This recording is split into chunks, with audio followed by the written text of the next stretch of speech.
there is the Capitol again, straight ahead.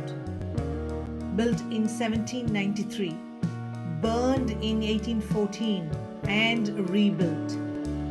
It stands as a symbol of democracy, inspired by ancient Rome and Greece. The US Capitol building is much more than just a striking structure. It is a globally recognized icon. Its significance is rooted in its function as the meeting place of the United States Congress, the legislative branch of the federal government. This is where laws are debated, written, and passed, shaping the nation's policies and future.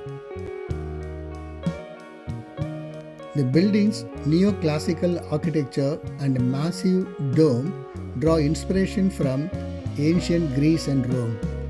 The Capitol's surrounding grounds, known as the Capitol Complex, are carefully manicured and feature monuments, fountains, and gardens that contribute to its serene and dignified setting.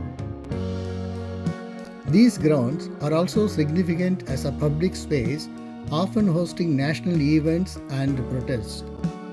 The Capitol has been the backdrop for every presidential inauguration since Thomas Jefferson's in 1801. It stands as a living testament to the continuity and resilience of American governance. The statue atop the US Capitol dome is the Statue of Freedom, a majestic bronze sculpture installed in 1863. Lincoln had the statue put on the dome during the Civil War to show the Union would last, which helped boost morale.